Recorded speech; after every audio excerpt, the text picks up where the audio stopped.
5.6 looks really long on the note, and it is when you go step by step, and if we were in the classroom I would go through every single step to make sure we understand what's going on. In this scenario, I'm going to do the highlights again, similar to what we did before, and really just streamline exactly what you need to know for this course and what you need to know moving forward. For people that are moving on to university next year, chances are you'll have to take a stats course, and you'll be using normal distribution all over the place. So you need to know not only what we did in chapter 4, but also how it applies to using it to approximate other distributions. So what's happening here is we're going to go back to what we did in 5.1, which was the binomial, no, 5.2, I guess. No, we did Pascal's triangle, binomial, 5.3. Binomial distribution looked like this. Probability that x equals k successes is n choose k, probability of success to the k, probability of failure to the n minus k. This was a formula we used in 5.3.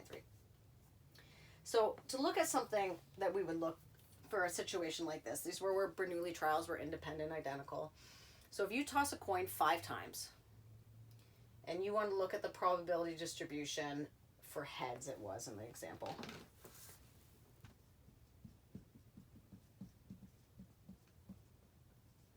Okay, so this was the probability distribution for number of heads is as follows. So this is x, the number of heads. If you toss a coin 5 times, you can obviously get no heads. You can get 1, 2, 3, 4, or 5. How would you calculate that? You'd say of the 5 times that I toss it, k is going to be my number of successes in this case. So if k is going to be 0, I guess this is really our k value, I guess, if you want to look at it. Same sort of idea. Okay, if k is 0, you would do 5, choose 0. In a flipping coin example, probability of success is a half, probability of failure is a half. You get a 50% chance of both. So half to the 0, half to the 5. Get an answer. As you move down the probability distribution, the only thing that's changing is the number of successes you're choosing to get, which means also the exponents are changing on your probabilities. Okay, so if you looked at the full probability distribution, did the calculation for all of them, you would get all these numbers. Now, if you graph that, you'll notice this sort of pattern occurs. The probability you get 0 heads is the same as the probability that all 5 of them are heads. Because if all 5 of them are heads, you get 0 tails. Well, the probability of 0 tails is the same as the probability of 0 heads because it's a balanced coin. They're both 50%. Probability of 2 heads is the same as the probability of 3 heads because 2 heads is 3 tails and 3 heads is 2 tails. And what you should notice is that this, if I drew sort of a shape on it, looks awfully normal. Okay? Which means there must be, in certain scenarios, a link between the binomial distribution and the normal distribution. And that link comes in situations where we have a rather large sample size and where our probabilities are somewhat balanced in the most case. Okay, so the scenario looks like this. If I asked you the same sort of question, here it's annoying. We had to do 6 calculations. But what if I said, okay, now toss the coin 50 times. What's the probability that you get less than 20 heads? Well, less than 20 heads would be no heads, or 1 head, or 2 heads, or 3, or 4, or 5, or 6, or 7, or 8, or 9, or 10, or 11, or 12, or 13, 14, 15, 16, 17, 18, or 19. You would have to calculate 20 binomial distribution calculations and add them all together. No one wants to do that. Very tedious, takes a long time, so there must be a better way. And the better way is that we are going to take a binomial distribution and we're going to use a normal distribution to approximate the answer. It's going to be slightly off from if we did a full-on binomial distribution, but we'll be able to do it in a much more streamlined approach. Okay, so that's sort of the scenario we're looking at. So basically, how do you identify this type of question? You look at it and you say, oh, okay, that looks like a binomial distribution question. It's independent, they're identical trials. Then when you go to actually calculate, you're like, whoa, whoa, whoa, I'm not doing that much work. As soon as you discover that, whoa, whoa, whoa, I'm not doing that much work, you know you're going to have to approximate. Okay, So a couple things. So we're going, okay, well now we need a normal distribution. Isn't a normal distribution where we had z-scores and z-score tables? You bet. So that's all coming back in this. But it's a very prescribed method and all the questions are the same. So we stop thinking about binomial distributions and we get right back into normal distributions. And the very first thing you need to remember is what a continuity correction is. So I would say on the last assignment, this is the one thing that people somewhat forgot. Okay, a continuity correction is when they want something to be equal to, greater than or equal to, or less than or equal to. And you have to change what's going on. Because remember, the normal distribution chart only gives you less than. Everything else, you have to manipulate the formula to get that answer. So as soon as there's an equal sign in it, it kind of messes things up. Now, there's a bunch of continuity correction examples sort of on here. So they do one, how do you change the probability that it's exactly 5? Well, you go between 4.5 and 5.5. Remember, the correction is always up or down by a half is what we are always going to use. That's not standard necessarily, but it is for this course. Okay, so something like that, we change to in between 4.5 and 5.5. If it has to be something that's exactly less than 5, that means it does not include 5. So we change it to less than 4.5. Okay, just be aware of what it says. If it says it has to be less than or equal to 5, now it has to include 5. We would go up to 5.5 to do the correction. Okay, so when it needs a continuity correction, you're going to look through. We've done it multiple times. And you can go through the note to your own liking. There's a couple more examples there that show you what's going on. What is this? Example 3. I have my notes all out of order here. Example 3. What the heck?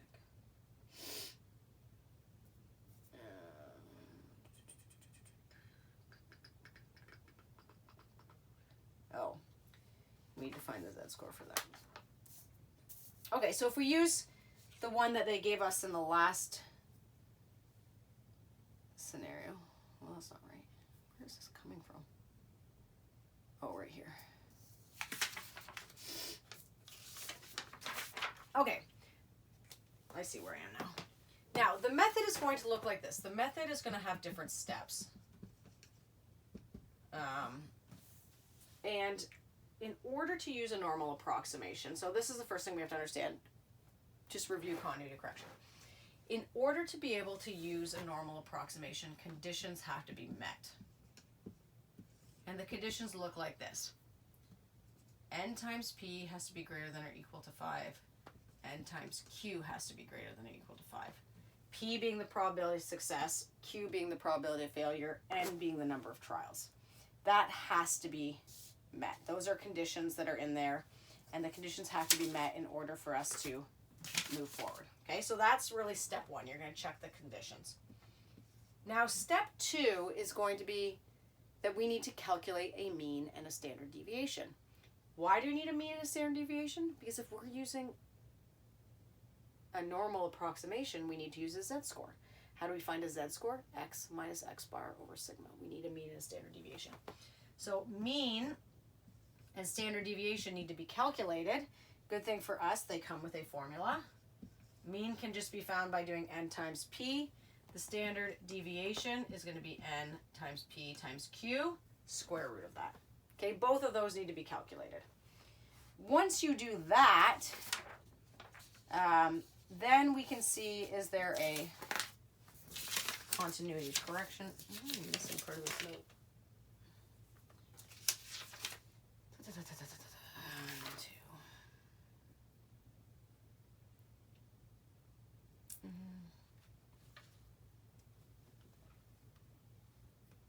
So step 3 is going to be find your z-score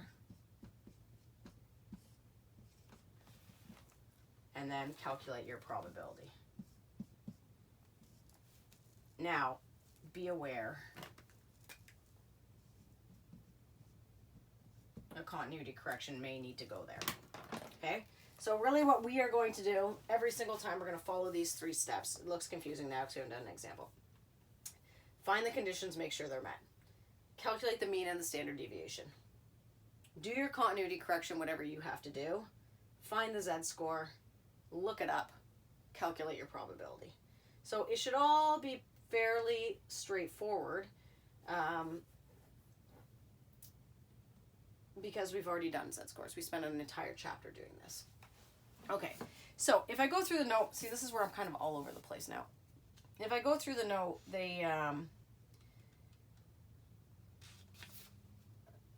we can go back to the example that they just gave us about less than 20. So I'm going to do it up here first. I'm going to leave this method here.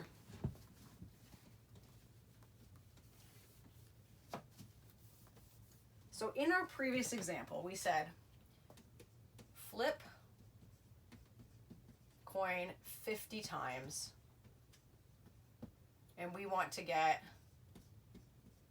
less than 20 heads. Okay, well, less than 20, we want to do a continuity correction for that. Okay, so we are going to change it to, because it doesn't have to include 20, less than 19.5. That's what we want to calculate. In order to do this, we have to meet these other conditions first. So if I use these conditions right here to actually do the calculations.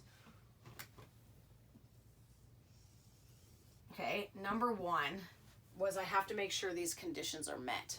Okay, well, in this case, n is 50. So when we do n times p, we get 50.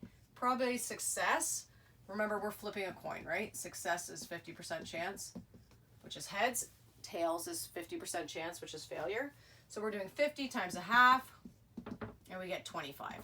As long as this number is greater than or equal to 5, that condition is met. The other thing we have to make sure is n times q is also greater than 5, which it is. So once the conditions are met, then we know we can do a normal approximation. If these numbers are less than 5 or under, you can't do a normal approximation. It doesn't meet the requirements. It means it's not normal enough looking. Okay, so we want these conditions to be met. Once those conditions are met, we can move on.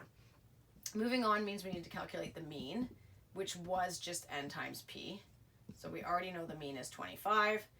Our standard deviation is the square root of n times p times q. In this case, 50 times a half times a half. You square root that, and you get 3.54. Okay, once we do that, then step 3 is find your z-score. Well, in this case, I can do the z-score up here, right? Because I am going to convert my x to a z value. Well, z is just x minus x bar over sigma. Well, in this case, what's my x? I've converted it to 19.5. My mean is 25. My standard deviation is 3.54. When I calculate a z value there, I get negative 1.55. Remember to do this to 2 decimal places. Why 2 decimal places? Because you then have to look it up in the back of the chart, the back of the book. I've attached this exact chart previously in chapter 4. You can go look it back up, or if you have your textbook, you can look it up. So I go to negative 1.55, and I get 0.0606. That means the probability that you get less than 20 heads is 6.1%, basically. Okay? So this is the method. You will use all 3 steps every time. You will find the conditions. If they are met, you can move forward. If they are not met, you have to do a binomial distribution. Okay, so that's the key. If the conditions are met, you can move forward with the normal approximation. If they are not met, you have to move back and do a binomial distribution. You have no choice. If they are met, calculate the mean and the standard deviation. Once you calculate the mean and the standard deviation, you can find a z-score. Once you find a z-score, you can plug it in and do the rest. Okay, what I want to do is skip ahead. If you look at example 4, the conditions are met, you do everything, and then you get a 0% probability. So I do not like that question. So I am going to skip ahead to example 5. Example 5 will be the last thing that we do. And it's a good example because it goes through 2 different scenarios for us. And we'll look through everything. Okay, the key is, like, some people say, I don't know when to use a normal approximation. Look at the question, and the thought in your head should be, there's no way I want to do all those calculations. If you don't want to do all those calculations, then check to see if a normal approximation will work. Okay, example 5 says, the probability that a widget will be defective is 0.08. Okay, so basically what that's telling us is probability, in this case, our success is that it's defective. Okay, is 0.08. Out of 100 widgets that are sampled, we're sampling 100 widgets, what's the probability that more than 10 will be defective? Probability that X is greater than 10. So think about what that means in terms of calculations. Greater than 10 means 11 or 12 or 13 or 14 or 15 or 16 all the way up to 100. That's the direct method. Even if you do indirect, the opposite of greater than 10 is 10 or less. You'd have to do 10, 9, 8, 7, 6, 5, 4, 3, 2, 1, 0. 11 calculations. All of that is too much. So right away it should be like, oh, I'm not doing all those calculations. This has the potential to be a normal approximation. Now, some things to note. If the probability of success, in this case being defective, is 8%, what is the probability of failure? Well, success plus failure has to equal 100%. So if 8% is successful, then 92% must be a failure. Okay, these are the only values you need to know, N, P, and Q, to move forward. So A is asking us to solve for this. B eventually is asking us what?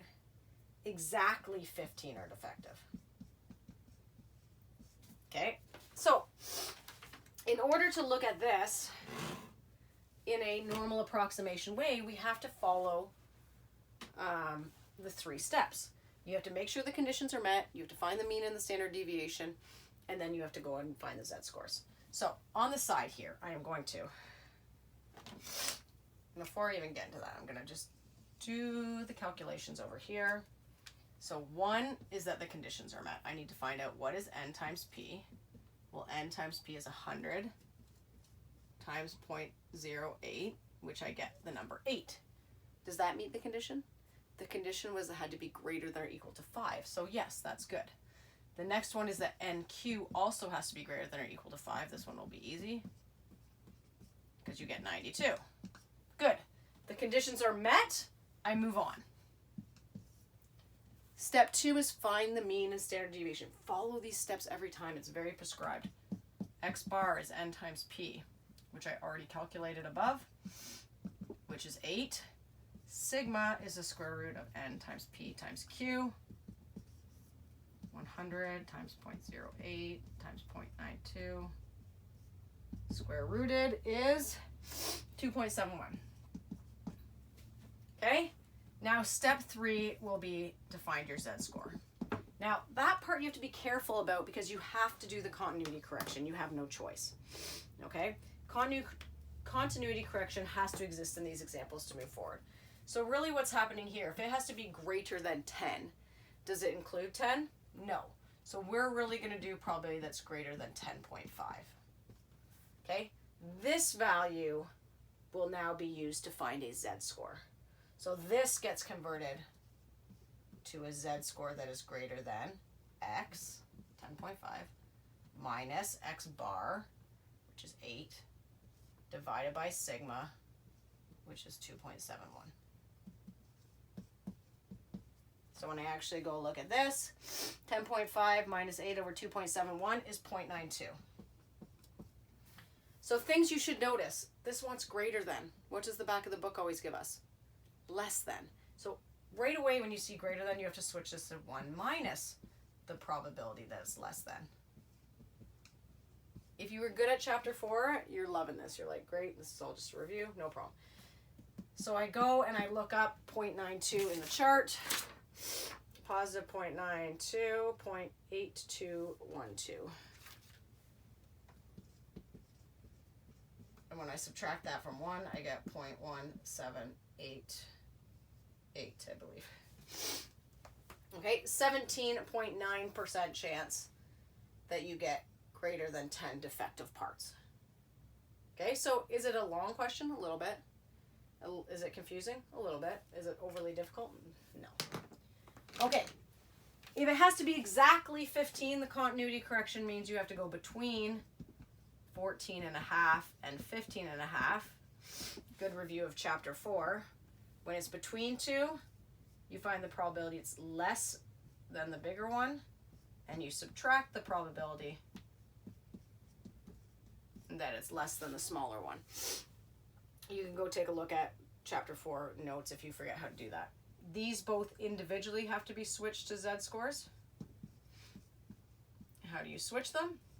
Same way you do x, in this case 15.5, minus x bar, which is 8 still, over 2.71. Same thing here, but you're doing 14.5 minus 8 over 2.71. So we get the probability that z is less than 2.77. I'm sure you can calculate these on your own, and less than 2.40. And then because they're already less than, you just look them up in the chart, 2.77,